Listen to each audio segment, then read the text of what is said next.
Hello बच्चों, स्वागत है आप सभी का आपके अपने YouTube channel Shri Ram classes में। और आज के इस वीडियो में हम बात करेंगे कक्षा 9 की जो गणित की प्रश्नावली नंबर 3 है।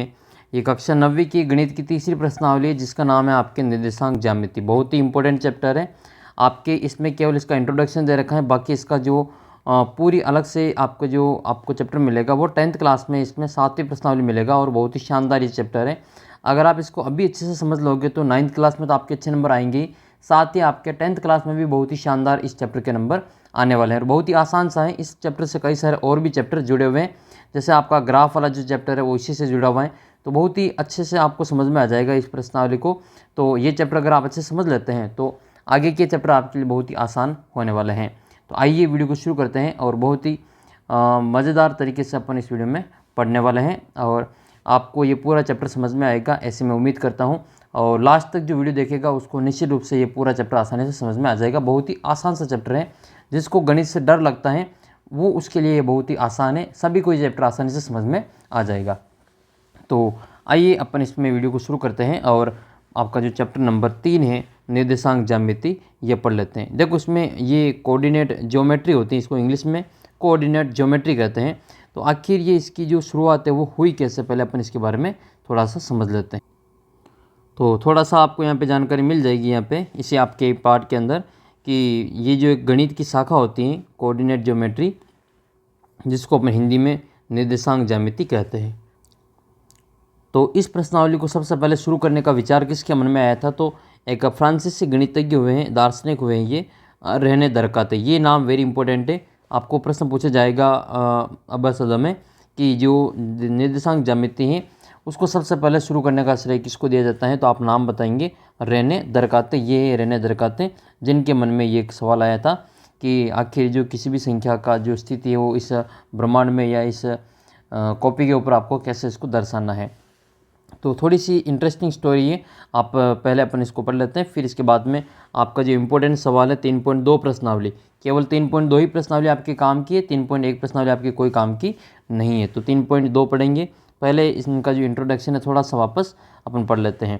तो कुछ लोग प्रातःकाल में बिस्तर पर लेटे रहना पसंद करते हैं और यही आदत 17वीं शताब्दी के महान फ्रांसीसी गणितज्ञ रेने दरकाते की भी थी।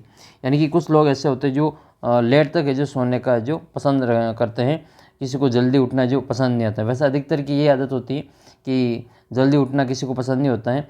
और वैसे अच्छा है जो जल्दी उठता है तो फिर वो बाकी दुनिया से आगे भी रहता है। लेकिन ये इनके बारे में ये थोड़ा सा अलग साबित हुआ कि कुछ लोग प्रातः बिस्तर में लेटे रहना पसंद करते हैं और यही आदत थी 17वीं शताब्दी के महान फ्रांसीसी गणितज्ञ रेने दरकाते की। परंतु वह आलसी व्यक्ति नहीं था। ऐसा नहीं कि वह बस सोए रहता था, वह बिस्तर में पड़े पड़े जो अपना दिमाग लगाता रहता था। वह यह समझता था कि बिस्तर में पड़े पड़े ही अधिक चिंतन किया जा सकता है। जैसे तुम भी करते हो कई बार, बिस्तर के अंदर है जो अपने आप को जो यूँ समझते हो कि मैं जो पढ़ रहा हूँ, लेकिन आप अपने बड़े छोटे बड़े भाई बहन को या फिर अपने मम्मी पापा को ऐसे समझाने के लिए, जताने के लिए कि आप पढ़ रहे हैं, लेकिन आप जो मोबाइल चलाते हैं और किताब के अंदर मोबाइल रख के आप जो आराम से अपना टाइम पास करते हैं। तो ये इस प्रकार से इनकी भी एक ऐसी इनकी आदत नहीं थी। ये बिस्तर में लेटे लेटे जो चिंतन करते थे। तो एक दिन जबकि वह अपने बिस्तर में लेटे लेटे आराम कर रहा था तो उसने एक तल में स्थित एक बिंदु की स्थिति का निर्धारण करने की समस्या का समाधान ढूंढ लिया।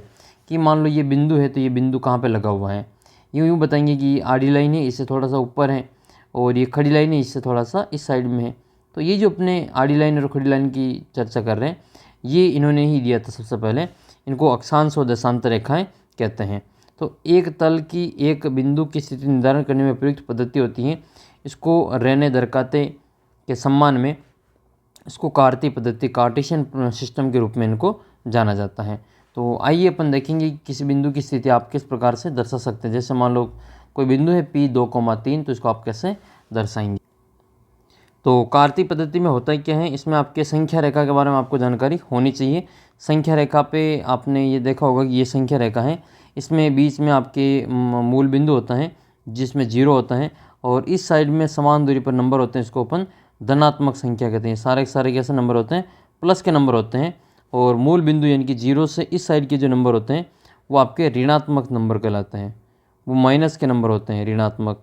और बीच में जो होता है वो ज़ीरो, न तो धनात्मक होता है न ही ऋणात्मक होता है। तो ये आपके नंबर सिस्टम याद रखना है। बीच में जीरो होता है, जीरो के इस तरफ गिनती प्लस की, जीरो की इस तरफ गिनती माइनस की है। माइनस का 1, माइनस का 2, माइनस का 3, माइनस का 4 और माइनस का 5, ऐसे आगे माइनस के 6, 7, 8, 9, 10 तक चलती रहती हैं। फिर मान लो इन दोनों रेखाओं को अपन एक दूसरे से काटेंगे तो ये 90 डिग्री का कोण बनाती है। दो रेखाएं मान लो एक दूसरे से ऐसे काटती हैं तो ये खड़ी रेखा है और ये आड़ी रेखा है। तो आड़ी रेखा जो है इसको कहा जाता है क्षैतिज रेखा। आड़ी रेखा को क्या कहते हैं? आड़ी रेखा को क्षैतिज रेखा कहा जाता है। जबकि जो खड़ी रेखा है इसको अपन क्या कहते हैं? ऊर्ध्वाधर रेखा कहते हैं। खड़ी रेखा को ऊर्ध्वाधर रेखा कहा जाता है। तो आड़ी रेखा क्षैतिज रेखा है और खड़ी रेखा ऊर्ध्वाधर रेखा के रूप में जानी जाती है। तो दोनों एक दूसरे को जब अपन एक साथ लाएंगे तो ये 90 डिग्री के कोण पे काटेगी। तो ये लाइन अगर मान लो इसको उठा करके, ये पूरी लाइन को उठा करके अपन यहाँ रखेंगे तो ये बीचों बीच में एक लाइन आपको यहाँ पे खींची हुई मिलेगी। तो ये जो लाइन यहाँ से होकर गुजरेगी ये आपस में दोनों एक दूसरे पर 90 डिग्री का ऐसे कोण बनाती हैं। तो ये क्षैतिज रेखा हो जाएगी, ये ऊर्ध्वाधर रेखा हो जाएगी और ये पूरे आपके पेज को ये 4 भागों में डिवाइड कर देगी। ठीक है, ये आड़ी रेखा क्षैतिज रेखा है और खड़ी रेखा ऊर्ध्वाधर रेखा है। ये भाग आपके 4 भाग हो जाएंगे, 1 भाग, 2 भाग, ये 3 भाग हो जाएगा और ये चौथा भाग हो जाएगा। तो इन जो प्रत्येक भाग होता है इसको अपन चतुर्थांश कहते हैं। ये जो 4 हमने भाग कर दिए इसको अपन क्या कहते हैं? चतुर्थांश कहते हैं। ये पहला चतुर्थांश हो जाएगा, ये दूसरा चतुर्थांश हो जाएगा, ये तृतीय चतुर्थांश हो जाएगा, ये चतुर्थ यानी कि चौथा चतुर्थांश हो जाएगा। और ये दोनों रेखाएं क्षैतिज रेखा और ऊर्ध्वाधर रेखा जहाँ पर एक दूसरे को काटती हैं, जिस बिंदु पर काटती हैं उसको अपन क्या कहते हैं? उसको अपन मूल बिंदु कहते हैं। ये वाला बिंदु अपने क्या हो जाएगा? मूल बिंदु हो जाएगा, उसको अपन ओरिजिन कहते हैं। और ये आड़ी लाइन जो है वो x, x डैश हो जाएगी, खड़ी लाइन y, y डैश हो जाएगी, y से y डैश ये हमारी y अक्ष हो जाएगी और ये आड़ी लाइन जो है वो हमारी x अक्ष हो जाएगी। तो ये तो हो जाएगी हमारी x अक्ष, इसको क्या कहेंगे? आड़ी लाइन को x अक्ष कहेंगे और जो खड़ी लाइन है इसको अपन क्या कहेंगे? y अक्ष कहेंगे। खड़ी लाइन का मतलब ये ऊर्ध्वाधर रेखा है ना, ये ऊर्ध्वाधर रेखा, इसको अपन क्या कहेंगे? ऊर्ध्वाधर रेखा को अपन y अक्ष कहेंगे, जबकि आड़ी लाइन को अपन x अक्ष के रूप में जानेंगे। थोड़ा सा अपन इसके बारे में और देख लेते हैं। इसमें जो दोनों रेखाएं एक दूसरे को काटेगी तो इसको 4 भागों में बांटती हैं। इन चारों भागों को चतुर्थांश कहा जाता है, इसको क्वाड्रेंट कहा जाता है, 1/4 कहा जाता है, यानी कि 4 में से 1 भाग। तो ये प्रथम, द्वितीय, तृतीय, चतुर्थांश के रूप में जाना जाता है। और इस तल को अपन जो कार्टेशियन प्लेन या फिर कोऑर्डिनेट प्लेन के रूप में जानते हैं, ये XY तल के रूप में भी इसको जाना जाता है। जबकि अक्षों को अपन क्या कहते हैं? निर्देशांक अक्ष कहते हैं। ये कोऑर्डिनेट एक्सिस होती हैं। जैसे अपन इस बिंदु को इस बिंदु के रूप में इसको यहाँ पे समझते हैं। ये आड़ी लाइन है तो ये x एक्सिस हो जाएगी, ठीक है। ये खड़ी लाइन है तो ये y एक्सिस हो जाएगी, ठीक है। और जहाँ पर दोनों लाइनें काटती हैं वहाँ पर 90 डिग्री का कोण बनता है। एक दूसरे को ये 90 डिग्री के कोण पर काटती हैं तो लंबवत काटती हैं, तो ये 4 भागों में इसको बांटती हैं। इसको अपन प्रथम चतुर्थांश, द्वितीय चतुर्थांश, तृतीय चतुर्थांश और चतुर्थ चतुर्थांश के रूप में जानते हैं। जिस बिंदु पर एक दूसरे को काटती हैं उसको अपन क्या कहते हैं? उसको अपन ओरिजिन कहते हैं, उसको अपन मूल बिंदु कहते हैं। याद रखना ये मूल बिंदु इंपॉर्टेंट है, बार बार एग्जाम में पूछा जाता है। फिर आपको इसमें कुछ इनकी जो चिन्ह हैं उनको अच्छे से देख लेना है कि प्रथम चतुर्थांश में आपको मान लो कोई बिंदु दर्शाना है तो किसी भी बिंदु को दर्शाने के लिए आपको ध्यान रखना है, पहले x का मान लिखा जाता है और फिर बाद में y का मान लिखा जाता है। ये किसी बिंदु के निर्देशांक कहलाते हैं, px, y। ये जो लिखने का तरीका है ये निर्देशांक अक्ष तल के रूप में इसको दर्शाएंगे किसी बिंदु को। तो ये x जो होता है वो x का मान पहले लिखा जाता है, ये बाद में y का मान लिखा जाता है। तो ये x निर्देशांक कहलाता है। जिसमें जो x है इसको क्या कहेंगे? इसको अपन x निर्देशांक कहेंगे।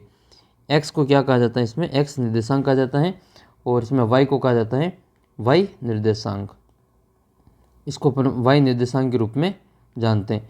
ये जो y है x और y, x को अपन भुज कहते हैं। x अक्ष निर्देशांक जो होता है इसको अपन क्या कहते हैं? इसको भुज कहा जाता है, याद रखें, इसको भुज कहा जाता है। जबकि y निर्देशांक को कोटि कहा जाता है।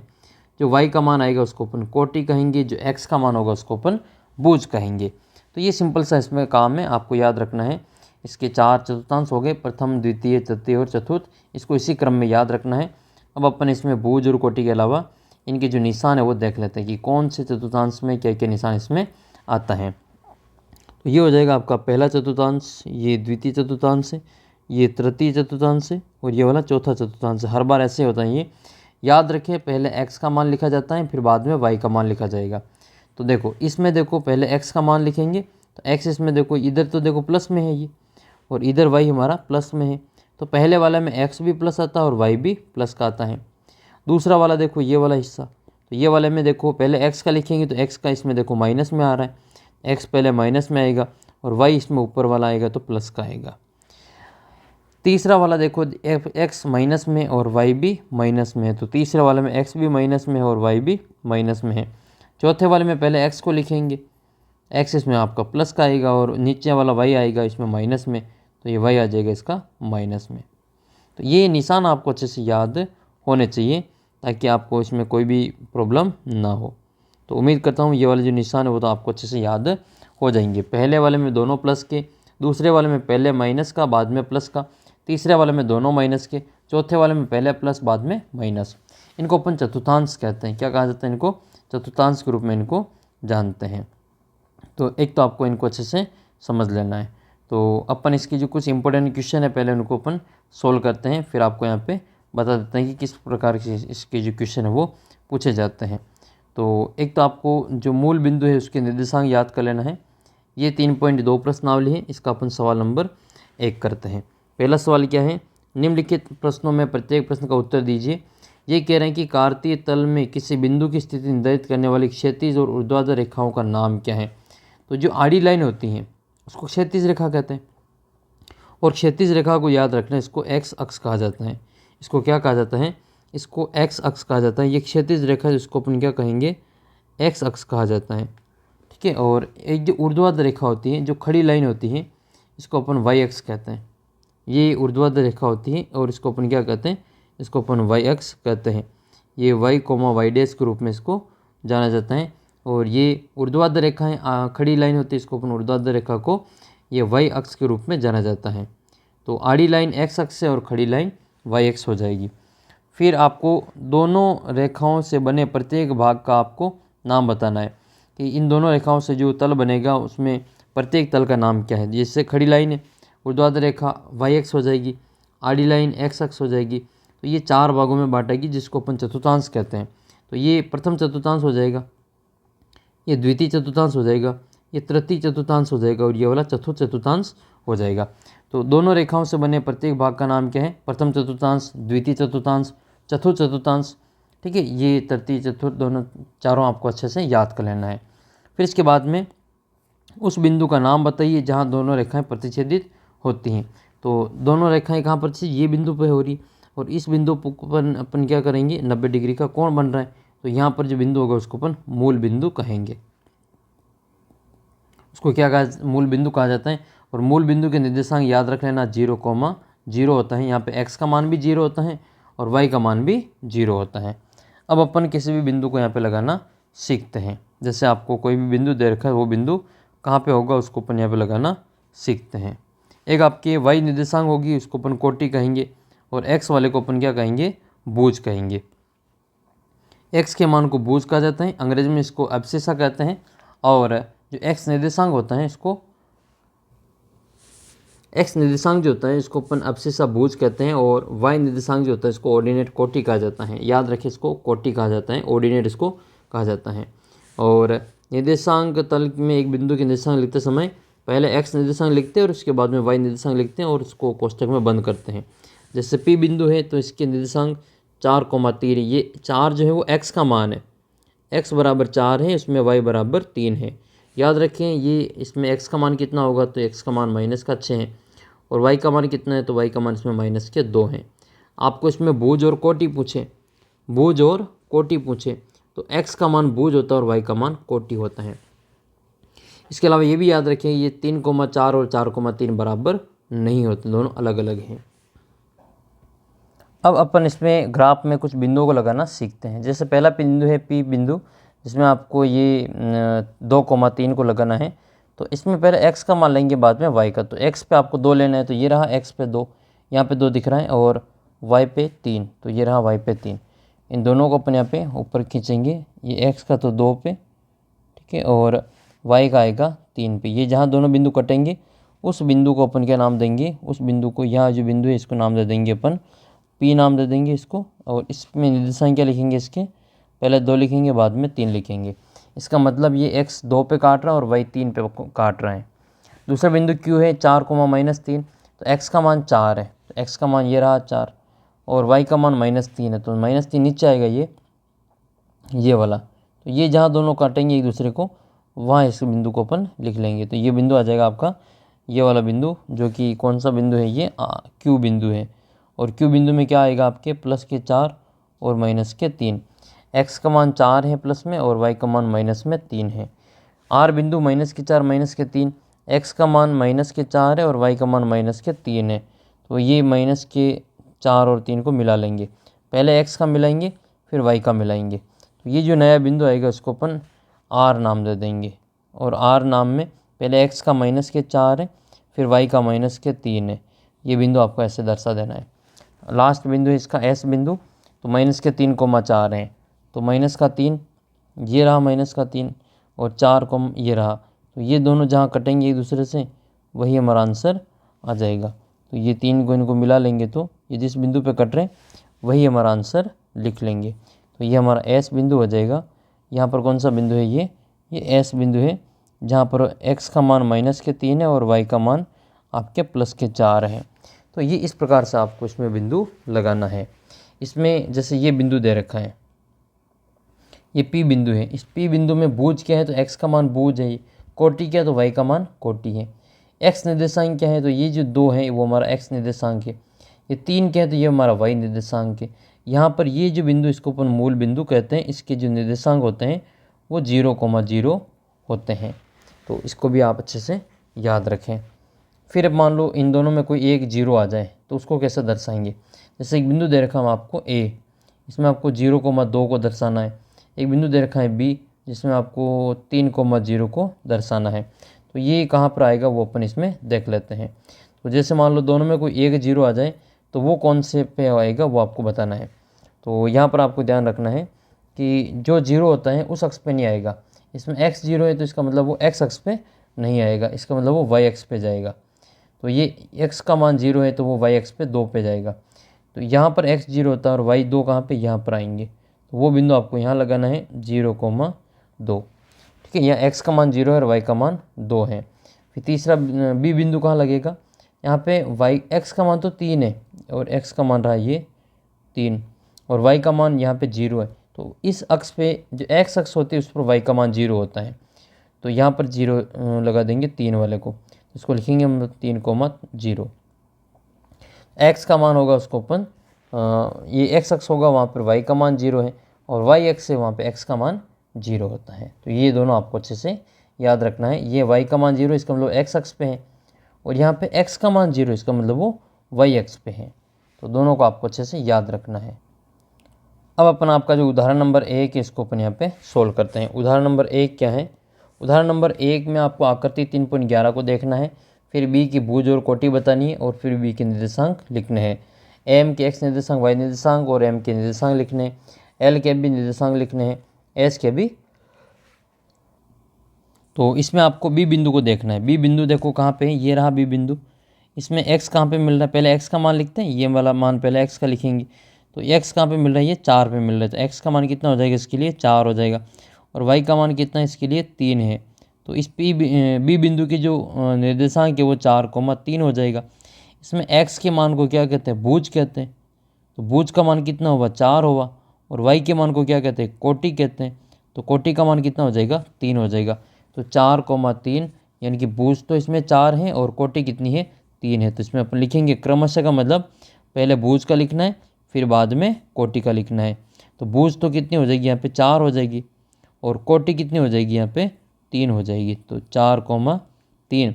तो बिंदु जो b है इसकी निर्देशांक क्या लिखेंगे, पहले 4 फिर बाद में 3, क्योंकि पहले x का मान लिखा जाता है बाद में y का लिखा जाता है। ऐसे ही m बिंदु के निर्देशांक देखने हैं, x निर्देशांक और y निर्देशांक। तो बिंदु m जो है उसमें x और y के मान देखना है। ये रहा s, इसमें x और y कौन कौन होंगे, ये पहले x का मान देखेंगे, x का मान कितना है यहाँ पे 3 है, तो यहाँ आ जाएगा आपका 3, और y का मान आपका -4 है, क्योंकि ये नीचे की ओर है तो ये माइनस में संख्या आपको दिखाई दे रही है, तो ये -4 हो जाएगा। तो ये बिंदु S के निर्देशांक हो जाएंगे 3, -4। तो x निर्देशांक कितना हुआ 3 हो जाएगा, y निर्देशांक आपका -4 हो जाएगा। तो दोनों का आपको इसमें से लिख लेना है। x निर्देशांक जो है वो आपका 3 है और y निर्देशांक -4 है, 3 और -4, ठीक है। ये 3 और -4 दोनों अपन यहाँ पे लिख लेंगे।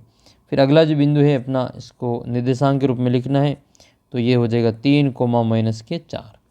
नेक्स्ट है बिंदु L के x y निर्देशांक, तो बिंदु L देख लेते हैं अपन इसमें, ये रहा बिंदु L। तो ये L बिंदु जो है इसमें आपको देखना है कि x कितना है, तो ये x यहाँ पे देखेंगे 5 है, तो यहाँ आ जाएगा आपके -5, और y कितना है तो ये -4 है, तो ये आ जाएगा आपका -4। तो बिंदु L के निर्देशांक -5, -4 हो जाएगा, जो कि तीसरे चतुर्थांश में है। x निर्देशांक -5 हो जाएगा, y निर्देशांक -4 हो जाएगा। तो L निर्देशांक को क्या लिखेंगे, पहले x का -5, फिर हमारा आएगा x का ये y का -4, तो ये -4 बाद में लिखेंगे। ऐसे आपका चौथा है x और y के निर्देशांक लिखना s में, तो s में ये रहा आपका, x का तो लिख लिया ना, इसमें आपको टाइपिंग मिस्टेक है, तो s की जगह पे अपन इसको m लिख लेते हैं। इसको क्या लिख लेते हैं अपन, m लिख लेते हैं। तो ये बिंदु लिख लेते हैं अपन m भी हो गया इसमें। एक मिनट, इसमें अपने को लिखने में थोड़ी सी मिस्टेक हुई है।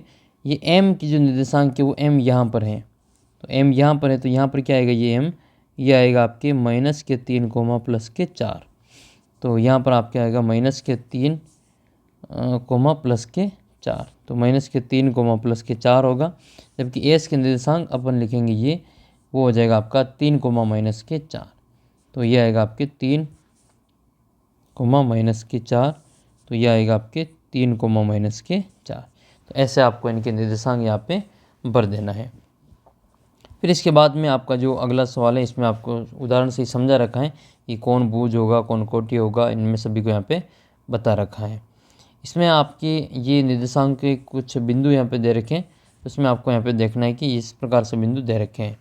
तो ये b के जो निर्देशांक है वो 0,3 है, तो ये रहा b का निर्देशांक। ये b का जो निर्देशांक है वो देखो, ये बिंदु y अक्ष पे है, तो y अक्ष पे x का मान 0 होता है और y का मान 3 होगा यहाँ पे।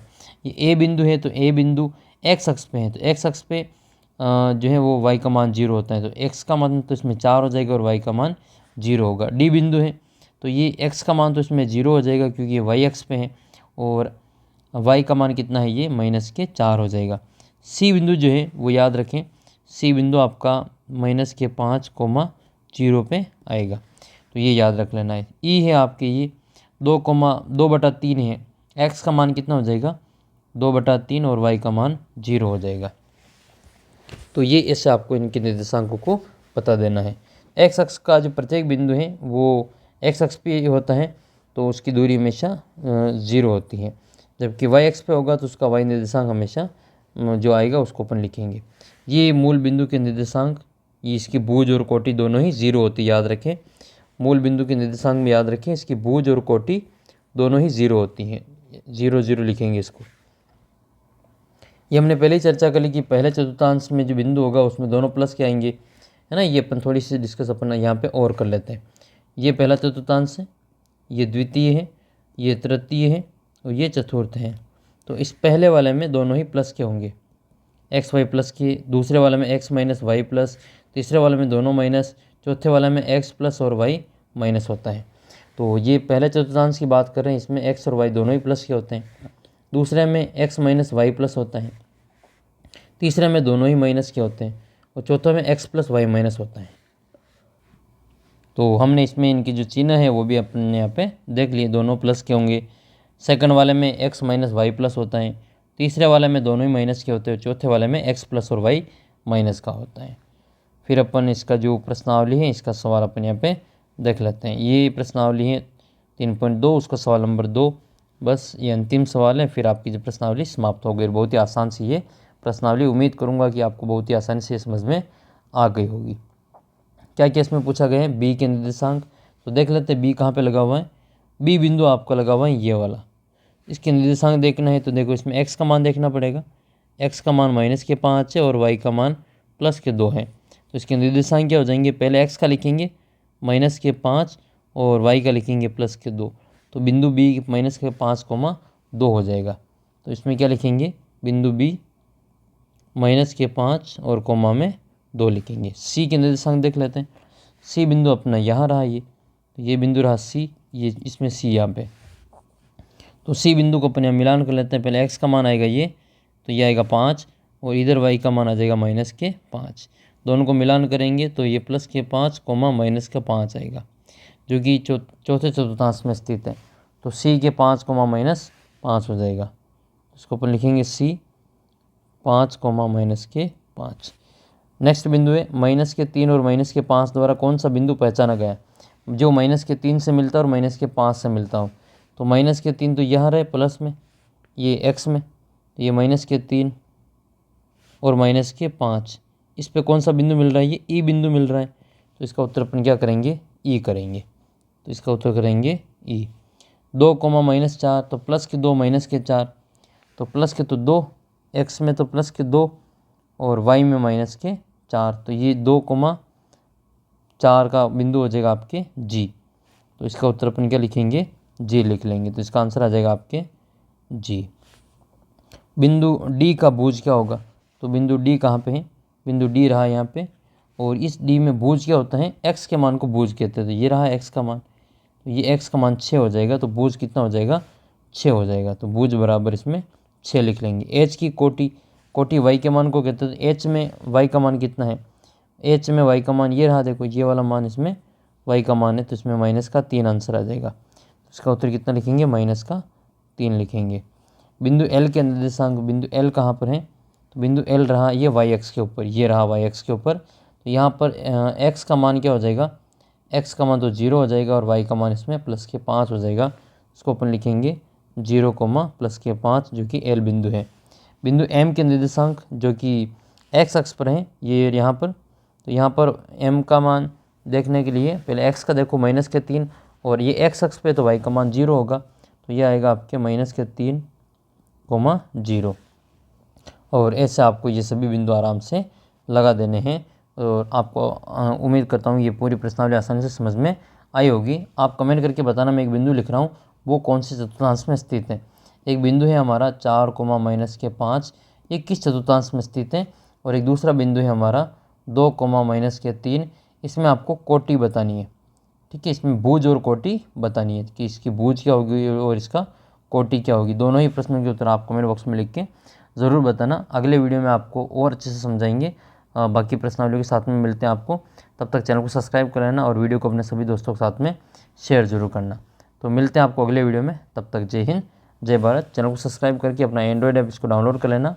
ये मेरा व्हाट्सअप नंबर है, आपको कोई सवाल समझ में नहीं है तो उसके ऊपर फ़ोटो खींच के भेज देना। ये इस वीडियो के नीचे कमेंट सेक्शन में बता देना कौन सा क्वेश्चन आपको करवाना है।